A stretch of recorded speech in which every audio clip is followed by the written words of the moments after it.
అందరికీ నమస్కారం. ఈరోజు కథ అజ్ఞాత ప్రేమ ఎపిసోడ్ నంబర్ 24. ఈ స్టోరీ మీకు నచ్చితే తప్పకుండా లైక్ చేసి మన ఛానల్ని సబ్స్క్రైబ్ చేసుకోండి. ఇక స్టోరీలోకి వెళ్దాం. అందరూ రెడీ అయ్యి వచ్చినా యత్నిక్ రాకపోతే అక్క వాడింకా లేవలేదా అని మాలతి రెడీ చేసిన డిషెస్ టేబుల్పై సెట్ చేసింది. ఏమోనే, రాత్రి బాగా లేట్ అయింది, చూస్తానుండు అని శారద వెళ్తుంటే అత్తయ్య నే చూస్తాను అని కీర్తి ఈక్షునెత్తుకుని వెళ్ళింది. అలానే చూస్తున్న మాలతిని పొడిచి, నా కోడలికి దిష్టి పెట్టకే, ఎవరి పాపిష్టి కళ్ళు పడి మంచాన పడింది, ఇప్పుడన్నా సంతోషంగా ఉండని అని చురక అంటించింది శారద. నువ్వు మరీనూ ఎప్పుడు నా మీద పడటమే అని నవ్వి అంతలోనే డల్లయ్యి, మన సంతోషాలకి ఎవరి దిష్టి తగిలిందో చెట్టుకొకరం పుట్టకొకరం అయ్యాం, మళ్ళీ ఆ పరిస్థితి రాకూడదు, దాని సంగతి తేలితే అందరం ఇంకా సంతోషంగా ఉంటామని అల్లికపై కారాలు మిరియాలు నూరింది మాలతి. నాకు అలాగే ఉంది. అల్లిక విషయం తేలితే మంచి అమ్మాయిని చూసి వాడి పెళ్లి చేసేయాలి అనగానే ఇతిక తలుక్కున మెరిసింది. ఆ రోజు నేను చూసింది నిజమైతే బావుండునని మనసులో అనుకుంది శారద. వాడికే కాదక్క, ఈ శిశిరికి కూడా చేసి పడేస్తే పనైపోతుంది, రేసుల పిచ్చి తగ్గుతుంది అని మాలతి సాధించింది. తను కూడా ఇతిక గురించే ఆలోచిస్తుంది. ఇద్దరు అత్తగారులు మెచ్చిన కోడలు ఎప్పుడవుతుందో. చాలా రోజుల తర్వాత ప్రశాంతంగా పడుకున్నాడేమో. మెలకువ రాలేదు హీరో బాబుకి. 2-3 సార్లు పిలిచినా లేవకపోతే కీర్తి ఈక్షుని వదిలింది డాడాని లేపమని. వాడు వీపు మీద కూర్చొని డాడా అంటూ చిట్టి చేతులతో తబలా వాయించాడు. ఈక్షు డోంట్ డిస్టర్బ్ మీ అంటూ లాఘవంగా వెనక్కి తిరిగి గుండెలపై కూర్చోబెట్టాడు. డాడా లే, అమ్మ వెయిటింగ్ అని ముద్దు ముద్దుగా మాటలతో కళ్ళు పీకి ముక్కులాగి బుగ్గలు కొరికి ఎలాగైతేనేం దిగ్విజయంగా కళ్ళు తెరిచేలా చేశాడు ఈక్షుబాబు. నా మీద పడ్డావేంట్రా, వెళ్ళి మీ నాన్న మీద పడమని కళ్ళు మూసుకుంటే యత్నిక్ లేస్తావా, లేదా శరత్ మామయ్యని పిలవనా అన్న వదిన బెదిరింపుకి నిద్రమత్తు వదిలి లేచి కూర్చున్నాడు. దట్స్ గుడ్, ఈ మాత్రం భయం ఉండాలని ఈక్షుని తీసుకుని ఫ్రెష్ అయ్యిరా అని డోర్ లాక్ చేసింది కీర్తి. ఫోన్ చెక్ చేసుకుని తను అనుకుంది జరిగేలా చేయాల్సింది చేసేసి హుషారుగా విజిల్ వేసుకున్నాడు. దిస్ ఇస్ టూ మచ్ అని గట్టిగా అరిచాడు యత్నిక్. పెద్దమ్మ దగ్గర గారాలు పోతున్న శిశిర్, తల్లి చేతి గోరుముద్దలు తింటున్న కరణ్, అమ్మని ముప్పు తిప్పలు పెడుతున్న ఈక్షు, పేపర్ చదువుతూ లోకాభిరామాయణం చర్చిస్తున్న అన్నదమ్ములు ఒక్కసారిగా తలలు తిప్పారు యత్నిక్ వైపు. వాట్ వంకాయ, అందరూ బిజీనే, నాకు తినిపించేవాళ్ళేరి అని మొహం మార్చుకొని కూర్చున్నాడు. ఓరి బడవా, కాసేపు ఇంకేంటో అనుకునేంత బిల్డప్ ఇచ్చావు అని మాలతి 2 దెబ్బలేసి నోట్లో పెట్టింది. అల్లరి చేస్తున్న కొడుకుని చూడగానే శరత్ కళ్ళు తడిబారాయి. సమస్యల వలయంలో చిక్కుకున్న బయటికి చిరునవ్వులు చిందిస్తున్న కొడుకుపై రోజు రోజుకి ప్రేమ పెరిగిపోతుంది. ఏ టెన్షన్లు లేకుండా జీవించే రోజు కోసం ఎదురు చూస్తున్నాడు. ఆ తర్వాత కట్ చేస్తే కళ్ళ ముందు తిరుగుతున్న ఇతికని అలాగే చూస్తున్నాడు వివేక్. లేచిన క్షణం నుండి తనతో మాట్లాడే అవకాశం ఇవ్వకుండా అవాయిడ్ చేస్తున్న ఆమెపై కంటే తనపై ఎక్కువ కోపం వస్తుంది. ఆమె ముభావం, అతనిలో అసహనం. అసలు దీనంతటికీ యత్నిక్ కారణమనే ఫ్రస్ట్రేషన్ వెరసి వివేక్ తల రోలర్ కోస్టర్ లాగా తిరిగింది. తల పట్టుకొని కళ్ళు మూసుకున్న అల్లం యాలకులు కలగలిసిన అరోమా స్మెల్కి కళ్ళు తెరిచాడు. టీ గుమగుమలు మైండ్ స్ట్రెస్ రిలీఫ్ చేస్తుంటే కప్పు తీసుకుని ప్లెజెంట్ స్మైల్తో ఇతికాకి థ్యాంక్స్ చెప్పాడు. అతని మూడ్ మారింది, కానీ ఆమెది కాదు. అదే ఎక్స్ప్రెషన్ మెయింటైన్ చేస్తూ తండ్రి గదిలోకి వెళ్ళింది. బెడ్ ఎడ్జ్ కూర్చునేలా చేసి తినిపిస్తుంటే ఒక్కసారి అతని గురించి ఆలోచించమ్మా అన్నాడు సాంబమూర్తి చురుగ్గా చూసి. ఒకరిని పోగొట్టుకుంది చాలేదా, వాడిగా వచ్చింది మాట. అలా అని ఇలాగే ఉంటావా? ఆయనలో అంతులేని బాధ. బిడ్డ జీవితం ఎటు పోతుందో అర్థం కాక తోడుగా ఉండి ధైర్యం చెప్పటానికి మాట తప్ప పక్కన నిలబడటానికి సహకరించని శరీరంతో మానసికంగా చిత్రవద అనుభవిస్తున్నాడు.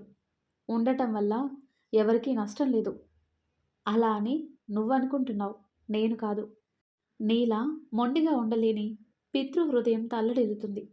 కేవలం నా కోసం నువ్విలా ఒంటరి పక్షిలా మిగిలిపోవటం భరించలేకపోతున్నా అన్నాడు సాంబమూర్తి. నేను సంతోషంగానే ఉన్నా అంది ఇతిక. నన్ను చూసి చెప్పు అని సూటిగా అడిగిన తండ్రి ప్రశ్నకి బదులివ్వక బౌల్ పక్కన పెట్టి వాటర్ తాగిచ్చి మెడిసిన్ వేసి ఎక్కువ స్ట్రెస్ తీసుకోకండి. మీరు ఒకరి గురించి ఆలోచిస్తున్నారు. ఇంకొకటి మర్చిపోయారని ఆయన చేతిలో ఒక వస్తువు పెట్టింది. అది చూడగానే ఆయనకి చిరు చెమటలు పట్టాయి. రక్తపు మరకలతో తన అస్తిత్వాన్ని కోల్పోయిన గోల్డ్ చైన్ ఆయన పిడికిట్లో బందీ అయ్యి హృదయానికి చేరింది. ఇప్పుడు అదే మాట చెప్తారా నాన్న? ఆమెలో స్థిరత్వం. కళ్ళు తెరిచి జారుతున్న కన్నీటిని ఆపాలనే ప్రయత్నం చేయకుండా, నాకు నువ్వు చాలురా అని స్పష్టమైన నిర్ణయానికొచ్చాడు. ఇదే కదా నేను చెప్పేది. మీరు వింటం లేదని భారమైన హృదయాలని తేలికపరుచుకున్నారు. ఇంకా పూర్తిగా సహకరించని చెయ్యిని చాపాడు. ఆయన అక్కున చేరి, గతం మర్చిపోండి, భవిష్యత్ ఆలోచించకండి, ఈరోజు ఈ క్షణం మనది అంతే అంది. నిజం చెప్పావురా. ఎలా జరగాలని రాసుంటే అలాగే జరుగుతుంది. విధిరాతని మార్చలేం అని తల నిమిరి, ఎవరు పోయినా భరించాను కానీ నువ్వు దూరమైతే ఈ గుండె ఆగిపోతుందని మనసులో అనుకున్నాడు సాంబమూర్తి. ప్రశాంతంగా ఉన్న ఇతికని డిస్టర్బ్ చేసింది ఫోన్ కాల్. ఓకే నాన్న, బాయ్, టేక్ కేర్ అంటూ కాల్ లిఫ్ట్ చేసింది. ప్యారిస్ వీక్ కోసం స్పెషల్ ఆర్డర్ మెటీరియల్ విషయంలో ఏదో గోల్మాల్. ఉన్నవి చాలవన్నట్టు ఈ సమస్య ఇప్పుడే రావాలా అని చిరాకు పడుతూ వివేక్తో డిస్కస్ చేస్తూ ఆఫీస్కి చేరారు. రావటంతోనే ధీరజ్పై ఫైర్ అయ్యాడు వివేక్. నా ఫాల్ట్ ఏం లేదు, కస్టమ్స్ వాళ్ళే ఇబ్బంది పెడుతున్నారని కేర్లెస్గా చెప్పాడు ధీరజ్. అసలు వాళ్ళ ప్రాబ్లం ఏంటి? ఎక్కడ మనం రూల్స్ బ్రేక్ చేయలేదు. వాట్ ఈస్ ద రీజన్ అన్నాడు. నాకైతే తెలీదు సార్, ఎంత చెప్పినా వినటం లేదు. డైరెక్ట్గా మీరు డీల్ చేస్తే బాగుంటుందేమో అన్నాడు. తన వింగ్ వాళ్ళపై కోపం ప్రదర్శిస్తున్న ఇతికని చూసి ధీరజ్ పెదవులపై కన్నింగ్ స్మైల్ వచ్చింది. నువ్వెంత డిస్టర్బ్ అయితే అంత లాభం. దెబ్బ మీద దెబ్బ పడితేనే నీ మనసు బలహీనపడి నా మాట వింటావు అనుకుంటూ వివేక్తో వెళ్తుంటే ఇతిక వెనుక కూర్చుంది. నువ్వెందుకు అన్న వివేక్తో, ఇక్కడే ఉండి టెన్షన్ పడే బదులు ప్రాబ్లం దగ్గరికి వెళ్తే కొంచెం రిలీఫ్గా ఉంటుంది. వర్క్ మొదలు పెడితే కానీ నేను అనుకున్నట్టు జరగదు. యాజ్ పాసిబుల్ యాజ్ ఈ రోజే వర్క్ స్టార్ట్ చేయాలి అంది. అవుతుంది, అయ్యేలా చేద్దామని వివేక్ ఫుల్ స్పీడ్తో ఎయిర్పోర్ట్ వైపు దూసుకుపోయాడు. ఈవిల్కి కాల్ చేశాడు అసుర్. ప్రేమతో కాకపోయినా కోపంతోనైనా తన గొంతు వినాలని. ఫ్రస్ట్రేషన్ లెవెల్స్ పీక్లో ఉన్న ఇతిక పాప ఒక్కసారికి ఫోన్ సైలెంట్లో పెట్టింది. ఫస్ట్ అటెంప్ట్ ఫెయిల్ అవ్వటంతో సెకండ్ కాల్ వివేక్కి వెళ్ళింది. అతని నెంబర్ చూడగానే వివేక్ పెదవులపై చిరునవ్వు. అప్పటిదాకా సీరియస్గా ఉన్న బాస్ ఒక్కసారిగా జాలీ మూడ్ రావటం గర్ల్ ఫ్రెండ్ అనుకునేలా చేసింది ధీరజ్ని. కొంచెం పెద్దగానే మాట్లాడుతున్నా ఎవరనేది ఈతిక పట్టించుకోలేదు. తన కాన్సన్ట్రేషన్ అంతా షో పైనే. వివేక్ ప్రాబ్లంకి సొల్యూషన్ చెప్పి యత్నిక్, ఈక్షుతో స్కూల్కి స్టార్ట్ అయ్యాడు. యత్నిక్ మెసేజ్తో ఆగ మేఘాల మీద ఇంటికి చేరింది అల్లిక. దారిలో ఏవేవో ఊహించుకుంటూ వచ్చిన అల్లికకి ఇంట్లో ఎవరూ లేకపోవటం ఆశ్చర్యం కలిగించింది. అత్తయ్య, మామయ్య, ఈక్షు అని పిలుస్తూ ఇల్లంతా కలియ తిరిగింది. ఈక్షు స్కూల్కి వెళ్ళుంటాడు. మరి అత్తయ్య మామయ్య ఎక్కడికి వెళ్ళారని శారదకి చేసేలోపు హాయ్ అంటూ ఎంట్రీ ఇచ్చాడు శిశిర్. అతని రాక ఆమెలో కలవరం. మనసులో రేగుతున్న అలజడిని మరుగుపరిచి, హాయ్ శిశిర్, అత్తయ్య కోసం వచ్చావా అని లేని నవ్వుని పోయించింది అల్లిక. లేదు అల్లిక, నీకోసమే వచ్చానని ఒత్తి పలికాడు. అతని మాటలలో తేడాని వెంటనే పసిగట్టింది అల్లిక. ఫోన్లో కూడా రూడ్గా మాట్లాడాడు. ఇప్పుడు కూడా ఏదోలా ఉంది మాట. సడన్గా ఇంత మార్పేంటి? ఏం జరుగుంటుందని ఆలోచనలో పడి శిశిర్ చిటికకి తన వైపు చూసింది. ఒక్కటి క్లియర్ చెయ్యి, ఈ మధ్య తిరగటాలు ఎక్కువయ్యాయి. ఏంటి కథ? నన్ను చీట్ చేస్తున్నావా అన్నాడు. తల తోక లేకుండా వాగుతున్న శిశిర్పై పీకల దాకా కోపం వచ్చినా అతని కోపం తన ఉనికికే ప్రమాదమని ఇన్నోసెంట్గా, నిన్ను చీట్ చేస్తానా శిశిర్? బాంబేలో వర్కుండి మామయ్య వెళ్ళమంటే వెళ్ళా అని చెప్పింది. పనుండి వెళ్తే ఇంకొకరు తోడుంటారా అన్నాడు. ఇతిక తనతో వచ్చిందని శిశిరికి తెలిసిందని తను కూడా వస్తానంటే కలిసి వెళ్ళాం, అంతకు మించి ఏం లేదని ఫేక్ స్మైల్ ఇచ్చింది. అంతేనా? నమ్మొచ్చా? ఇందులో నీ స్వలభం ఏం లేదుగా అన్నాడు. ఎందుకా డౌటు? ఇప్పుడేమైంది అసలు అంది అల్లిక. చాలా విషయాలలో చీట్ చేశావు అన్నాడు. అన్నీ చెప్పాను కదా. నీ ఒరిజినల్ ఐడెంటిటీ, ఈక్షు మ్యాటర్ అన్నాడు. అన్నీ క్లియర్గా చెప్పా కదా, ఏదీ దాచలేదని. యత్నిక్ వస్తున్నానన్న మెసేజ్కి శిశిర్ని 2 మినిట్స్లో గెటౌట్ చేయాలని థింకింగ్లో పడి అతనేం అడుగుతున్నాడో వినిపించుకోలేదు. అల్లిక, ఏంటి మాట్లాడవు? ఉండనా వెళ్ళనా అన్నాడు. వెళ్ళిపో అని టక్కున అనేసి అతని మొహం రెడ్గా మారుతుంటే సరిగ్గా వినలేదు అని ప్లీజింగ్ చేసింది. పెద్దమ్మ కాల్ చేసి రమ్మని చెప్పింది. వాళ్ళు వచ్చేసరికి లేట్ అవుతుందంట. ఒంటరిగా ఉండగలవా అని మరోసారి క్లియర్గా రిపీట్ చేశాడు. మనసు గాలిలో తేలుతున్న కాళ్ళు భూమి మీద నిలబడి అత్తయ్య వాళ్ళు ఎక్కడికి వెళ్ళారు? ఈక్షు కూడానా అని సంతోషాన్ని అణుచుకుంది. వాడు లేకుండా ఎక్కడికి వెళ్తారు? వాళ్ళ వెంట తీసుకెళ్తారు. చిన్నపిల్లాడిని ఒంటరిగా వదలరుగా, అది తల్లి కాని తల్లి దగ్గర అన్నాడు. తనని పాయింట్ చేశాడని తెలుస్తున్నా అతనితో వాదించటం ఇష్టం లేక ఓకే బాయ్ అంటూ ఏదో విధంగా వెళ్ళిపోయేలా చేసింది. ఎప్పుడు చూసే ఇల్లే అయినా ఈరోజెందుకో కొత్తగా ఉంది. తను చూసే విధానంలో మార్పు వచ్చిందో లేక ఇంట్లోనే మార్పులు జరిగాయో తనకి అర్థం కావటం లేదు. ఎప్పుడు ఒకచోట ఉండే వస్తువు స్థానభ్రంశం చెందటము రూపురేఖలు మార్చుకున్నాయి. అతను వచ్చేసరికి ఇష్టమైంది ఏదన్నా కుక్ చేయాలని ఎంత ఆలోచించినా ఒక్క ఫేవరెట్ డిష్ గుర్తుకు రాలేదు. అతని ఇష్టం ఒక్కటి కూడా గుర్తుకు రావటం లేదు. కానీ శిశిర్ ఏం తింటాడో మాత్రం గుర్తుకొచ్చేశాయి. వీడితో హోటళ్ళకి తిరిగి తిరిగి వాడి ఫేవరెట్ ఏంటో తెలిసింది. దీనిలో సగం టైం ఎత్నిక్ ఇష్టాలు తెలుసుకొనుంటే బాగుండునని తిట్టుకొని ఏదో చేసింది. ఇష్టమో లేదో తెలీదు. అతని కోసమని కష్టపడింది. అన్నీ చూసుకుంటూ అసలు ఎత్నిక్ వస్తానన్న టైం దాటిన సంగతి గమనించలా. ఉదయం కాస్త మధ్యాహ్నం అయింది. రాగానే లంచ్ చేస్తారని అన్నీ సెట్ చేసి చేసిన ఒక్క ఐటెంకి ఒళ్ళంతా చెమటతో చిరాకుగా ఉండి బాత్ చేసి వచ్చేసరికి టెర్రస్ పైకి రమ్మని మెసేజ్.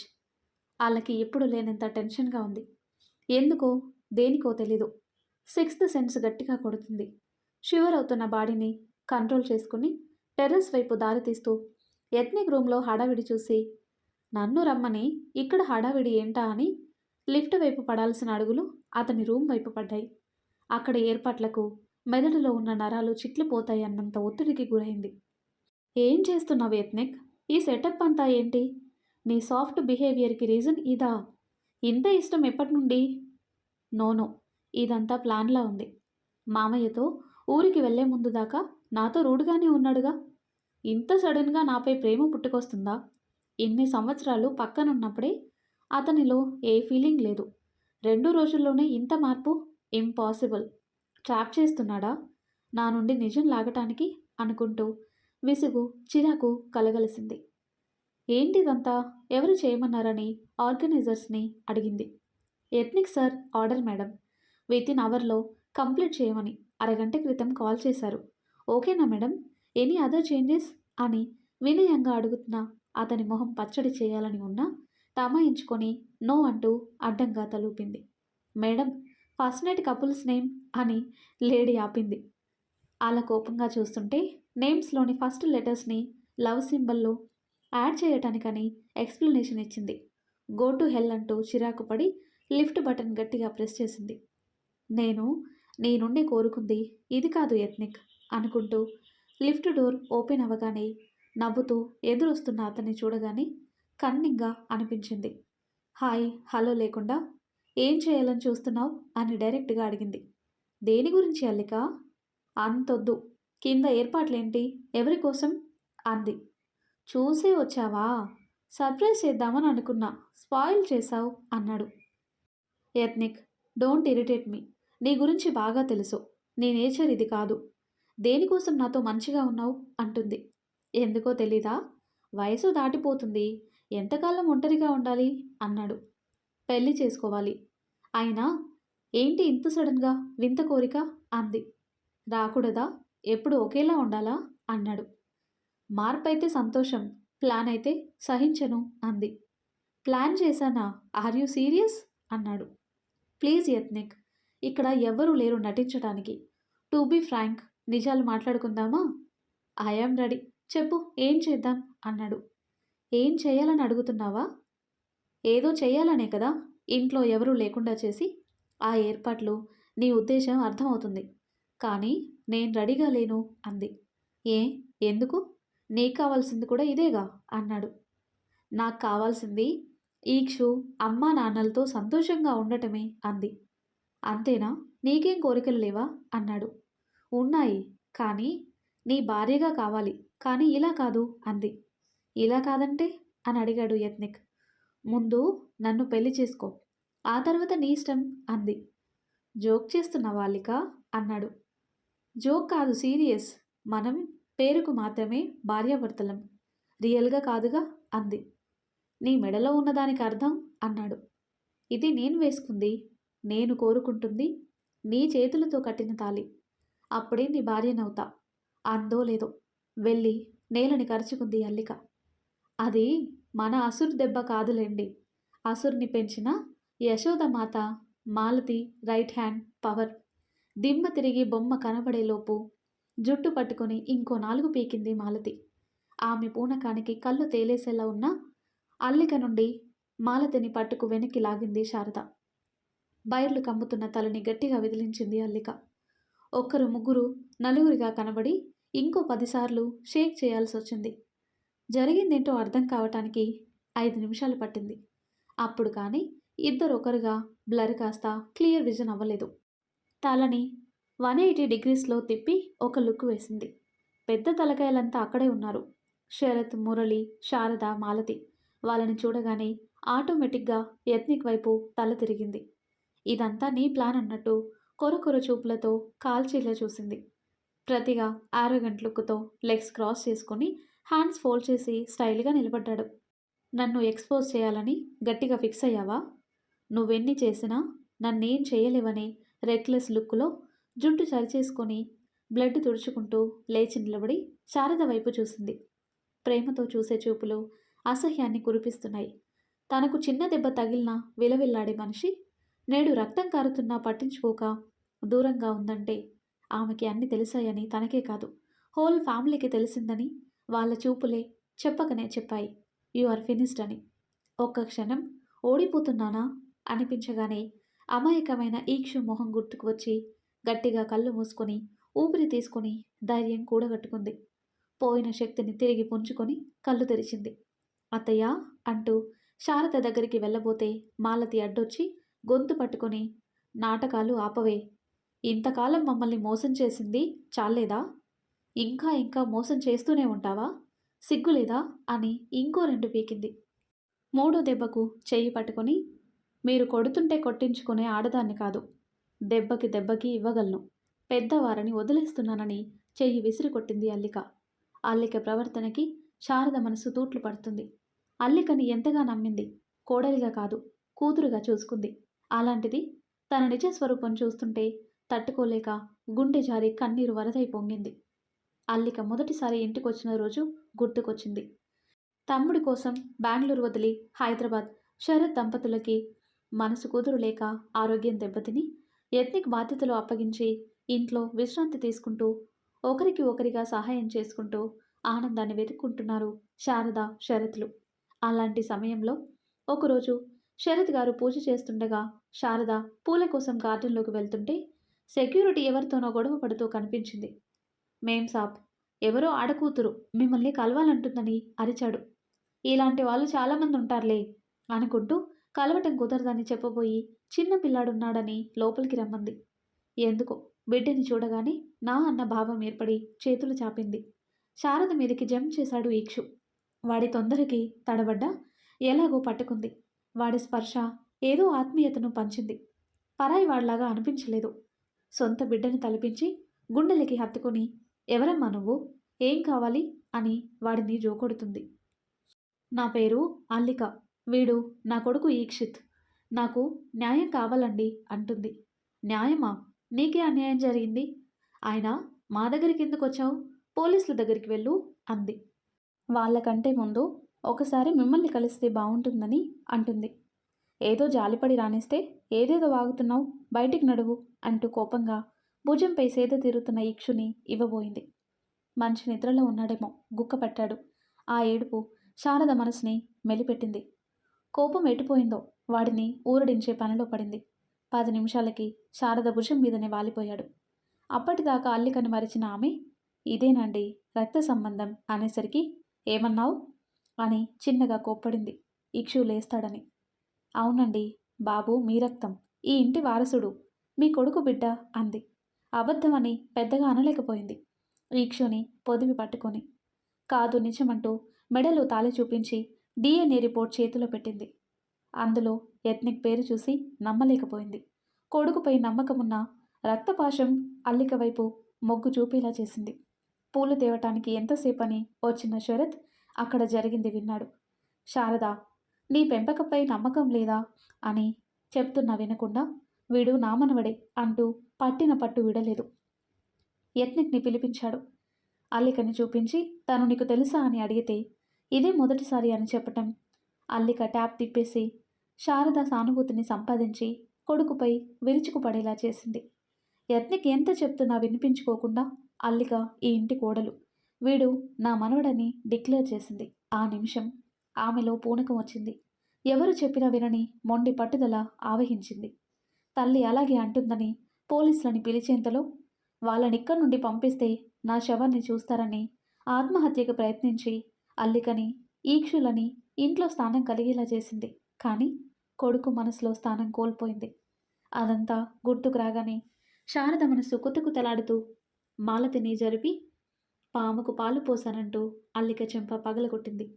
శారద నుండి ఇలాంటి రియాక్షన్ ఊహించక కళ్ళు తేలేసి చెంప పట్టుకొని, ఏంటి అందరు ఒక్కసారిగా దండయాత్రకు వచ్చారు?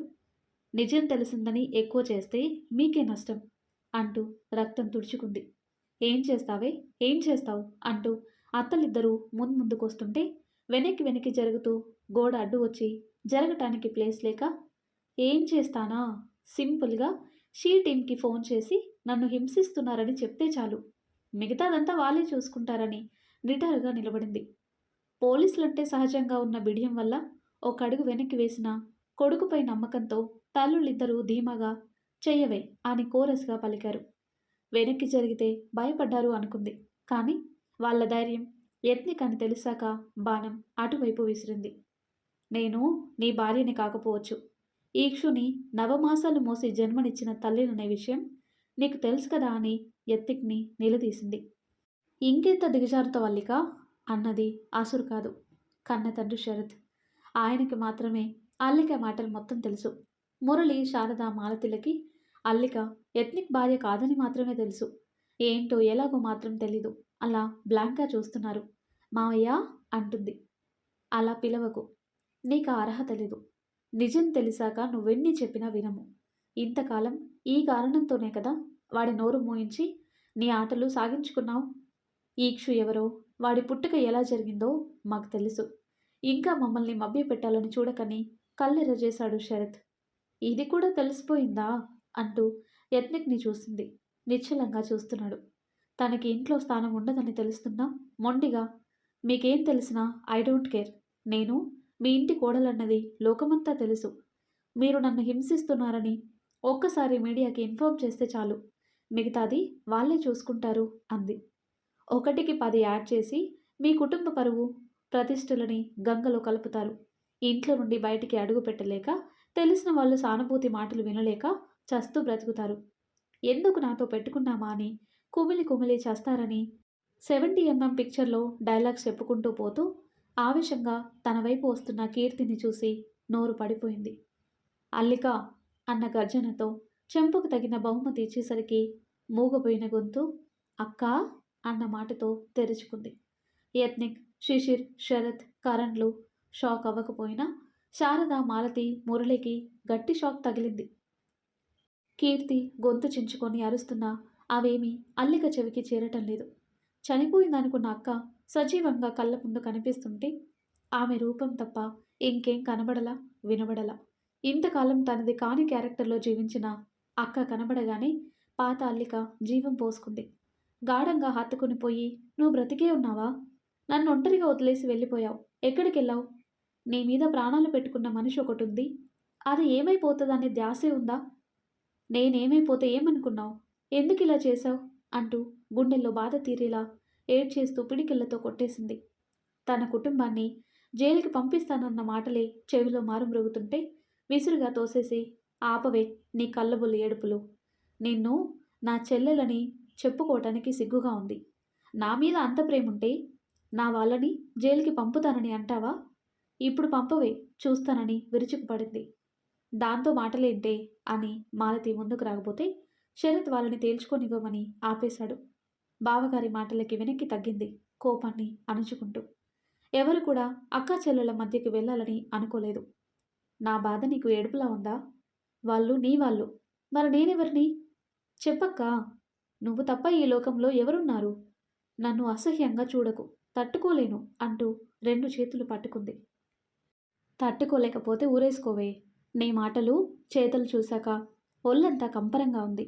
నువ్విలాంటి దానివని ఊహించలేదే. ఎందుకే నా కుటుంబం పగపట్టావు? నువ్వేంటే ఇక్కడ?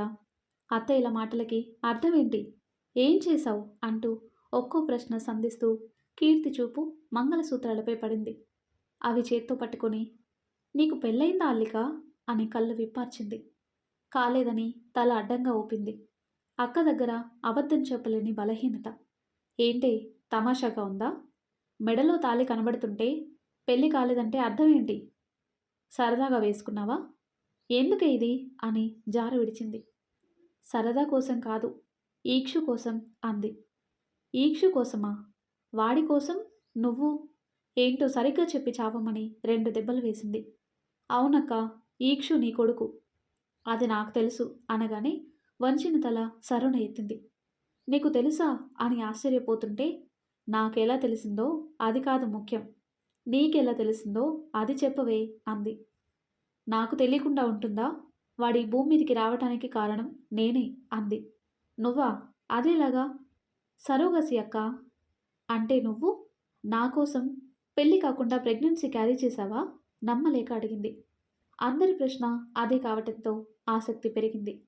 నేను కాదని ఎవరి వైపు చూడలేక కళ్ళు దించింది. నువ్వు కాదంటే మరి ఎవరు? అసలెప్పుడు, ఎలా, ఎక్కడ జరిగింది?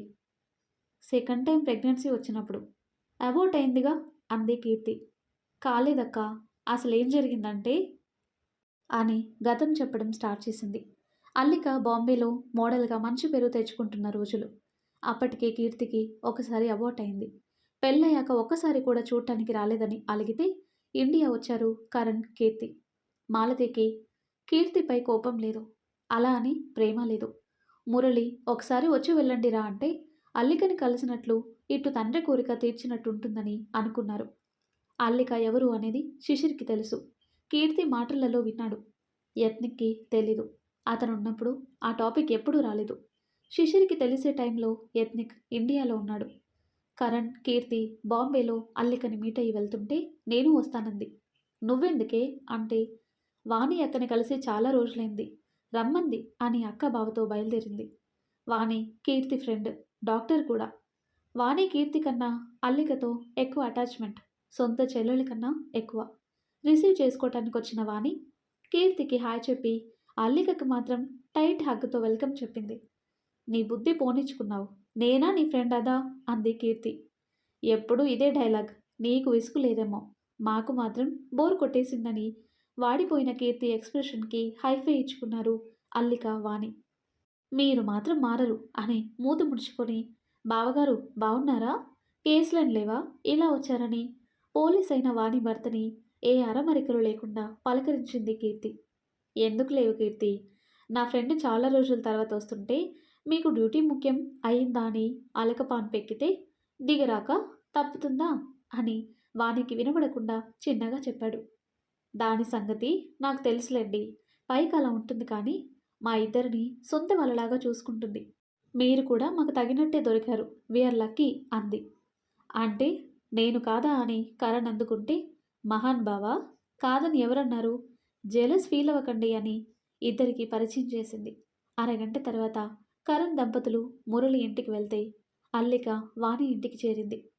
అల్లికని తనతో రమ్మన్నా మీ అత్తగారికి నోరు ఊరుకోదు, నాకు ఊరుకోదు. పొరపాటున మాటకి మాట చెప్పానంటే నీకే ప్రాబ్లం. ఇప్పటిదాకా పడ్డావు, పడుతున్నావు, ఇంకా చాలదా? నన్ను వదిలేయవే బాబు, నాకు పీస్ కావాలి. ఆవిడతో నేను పడలేనని కీర్తికి మాత్రమే వినబడేలా గొనిగి దండం పెట్టేసింది. కరణ్ హట్టవకుండా. అల్లిక అంత మాట అన్నాక ఫోర్స్ చేయలేదు కీర్తి, అత్తగారి సంగతి తెలిసి. ఒకవేళ నీకు మాలాంటి అత్తగారు దొరికితే ఏం చేస్తావే అని దారిలో అడిగింది వాణి. ఆ మాట అనకక్క.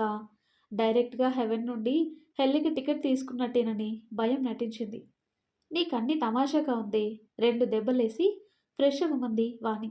రక్త సంబంధం లేకపోయినా తన చెల్లెల్లాగా చూసుకునే వాణి ప్రేమలో అల్లికకి హాయిగా ఉంటే, మాలతి వారసుడు కావాలనే నసుగుడితో కీర్తికి 2 రోజులు కూడా 2 యుగాలుగా గడిచింది. ఉన్నట్టుండి కీర్తికి పెయిన్ రావటం, హాస్పిటల్‌లో జాయిన్ చేయటం జరిగింది. టెస్ట్ చేసిన వాణిని గాబరాగా క్వెషన్ చేసింది అల్లిక. మళ్ళీ ప్రెగ్నెన్సీ అబార్ట్ అయ్యే ఛాన్సెస్ ఉన్నాయి. పోకుండా ఏం చేయలేమా అని అడిగింది. ఆరోగ్యకరమైన స్త్రీ గర్భంలో ప్రవేశపెడితే ప్రయోజనం ఉంటుంది అని చెప్పింది. నిజంగానా అని ఎగిరి గంతేసి ఇంకెందుకు ఆలస్యం, ఆ పనేదో తొందరగా చెయ్యి అంది. ఇప్పటికిప్పుడంటే ఎలా? హెల్తీ ఊంపు దొరకాలిగా. నేనున్నా కదా అక్క అంది అల్లిక. నీకేమన్నా పిచ్చా? నీకింకా పెళ్లి కాలేదు. నీ ఫ్యూచర్ పాడైపోతుంది అంటుంది వాణి. I don't care. అక్క కోసం ఏదైనా చేస్తాను. అమ్మా నాన్నలు ఎలా ఉంటారో కూడా నాకు తెలీదు. అన్నీ అక్కనే. అలాంటి అక్క కోసం ఈ మాత్రం చేయలేనా? ఇంకేం ఆలోచించకు అంటూ చాలాసేపు వాదోపవాదాలు జరిగాక వాణి అంగీకరించింది. అలాగే టెస్ట్ చేసి అంతా బాగానే ఉందని చెప్పింది. ప్రాసెస్ టైంకి నీ అవసరం లేదంది వాణి. మరి అక్క బేబీ అని అడిగింది అల్లిక. సేఫ్గా ఉంది అని చెప్పింది. అంటే బేబీని వేరే లేడీ ఊంబుకి ట్రాన్స్ఫర్ చేశాను అంది. అదేంటి? ఎవరో ఎందుకు? నేనున్నానుగా అంది అల్లిక. నాకు తెలుసులేవే. అయినా ఏంటే? నీకు కావాల్సింది బేబీని కదా అని కొంచెం చిరాకు పడింది. అక్కకి విషయం చెప్పనా? అవన్నీ నేను చూసుకుంటాలే. నువ్వేం చెప్పుకు అంది. వాణి మూడ్ బాగోలేదని అలా కూడా రెట్టించలేదు. కీర్తిని కలవటానికి వెళ్ళి మళ్ళీ కడుపు పోయిందా అంటున్న మాలతి నసుపుడు విని వాళ్ళని కలవకుండా వాణి దగ్గరికి వెళ్ళింది. అక్కకి అబౌట్ అయిందని చెప్పావా? చెప్పానే.